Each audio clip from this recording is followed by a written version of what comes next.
Good afternoon. I interviewed Canadian filmmaker Jacob Tierney, and he wrote and directed his film titled The Trotsky. And it was a marvelous comedy screening at the Michael Moore Traverse City Film Festival on July 29, 2010.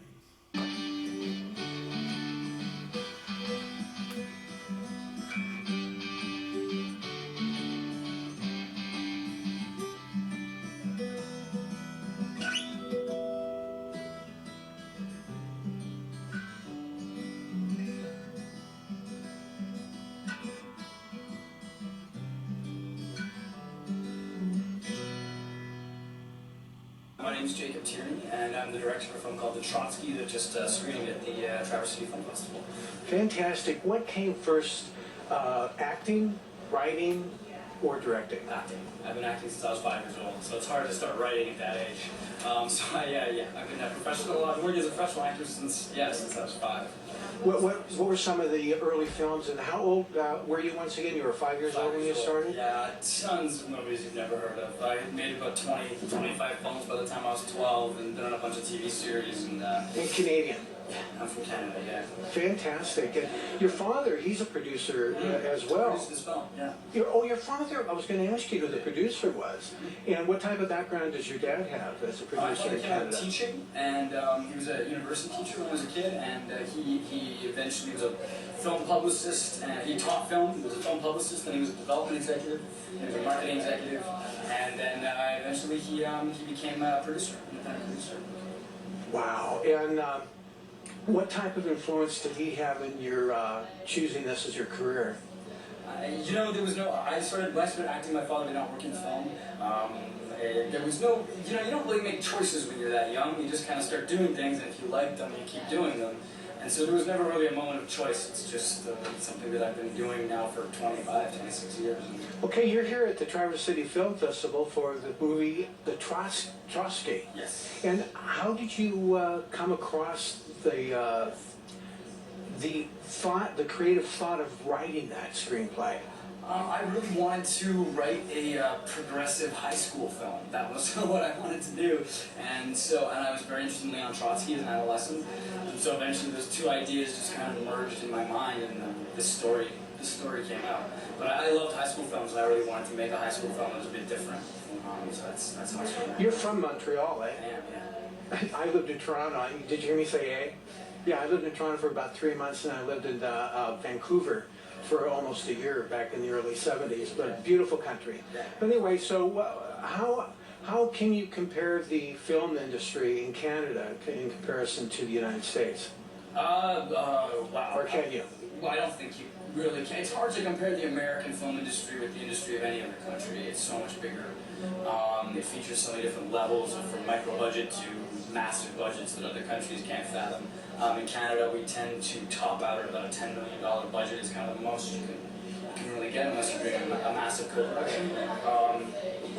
Beyond that, our government supports the arts. We are subsidized. Wow. We subsidize like every other country in the world except America.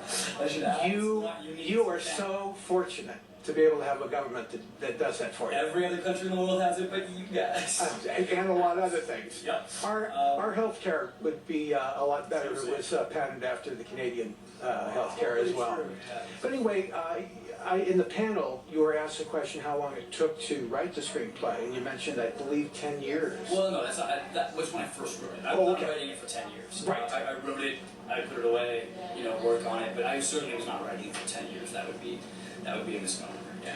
What type of reaction are you getting from people that you're trying to get to distribute the film to theaters? We have a distributor in the States, and we have distributors in a bunch of different countries, and it's been pretty good. We've been pretty lucky in the sense that we're selling the film, so it's been Your cinematographer. The cinematography was absolutely beautiful. Yeah. Is it somebody that you've worked with in the past, or is it somebody you just worked for the first time? It was our first time working together. We just made another film together. He is in Canada one of the great. And what is his name? His name is Guy Dufaux, and he shoots films for Denis Arcand and for Deepa Mehta and for Robert Lepage and all of the best filmmakers. Did he do the lighting as well? Oh yes, that's how that works. Just the cinematography. And did he, as a cinematographer on the show, how much input did you have as far as the composites of each of the scenes? Oh, that's all me. That's all you. Yeah. That's the all you. cinematographer doesn't tell me what to do. I tip my hat off to you because the composites of all the shots, I mean, were absolutely beautiful. I mean, the movie was so seamless, and it's just such a unique storyline. And the lead actor, Yes, who reminds me very much of a cross between Tom Hanks and Woody Allen. He is brilliant. How did you get a hold of him? I've known him a long time. We grew up on the same street, and he's just a terrific actor, and I followed his career. It's funny you say that because the rapport that you were at the very end of the movie, obviously, right? The rapport that you both had, I mean, I felt like these guys, they seem like they've really known each other, or they're doing a hell of a job of acting, you know? We do know each other very well. He's also the star of the next film we just made, and yeah, he's a huge talent, and you know, I always knew this movie was going to rise or fall with his performance because it's that kind of part. You know, he's in every scene, he's all over the place, and he's an enormously gifted actor, very funny, very physically funny, and has a ton of charisma. He never dropped character at all. I mean, wonderful. Yeah. And the thing that was very impressive also, from the least of all the extras that you had in the show, there was not a weak link. Who cast the show? Well, my casting director, one named Gucci, and myself. I mean, you know, the whole team. So did they bring these people to you, and then obviously you? And some people I know and I ask for, and I offer parts to, and other people we auditioned to see what was out there. But yeah, it's a Tuesday collective decision. Brilliant casting job. And there was a couple of segments in the film that were very interesting. The Untouchables. You probably know what I'm going to ask, right? It's not the Untouchables. The baby cart. Yeah, we're not doing the Untouchables. Yeah, right. But Eisenstein. Yeah. There was a scene in the Untouchables years ago. But I mean, but we're paying homage to the same film. But it's not. Yes, you are, and it was done so marvelously. How long did it take you to film those One day, sequences? we did all that stuff in 1 day. Very, very classic. Jacob, thank you very much. Thank you. And what's the future of the show, of the movie? The film is being released right now in the States. It's available on VOD as well. Tribeca Films are our distributor, and it'll be on DVD. Netflix? Will it be on Netflix? I think so. I assume so. Right now it's on VOD, and so by the time it gets to DVD, I believe it will be on Netflix as well. So what's the next project for you? A film called Good Neighbors, which will begin its life soon. Any actors that you can throw out? Names? A lot of the same actors from this film.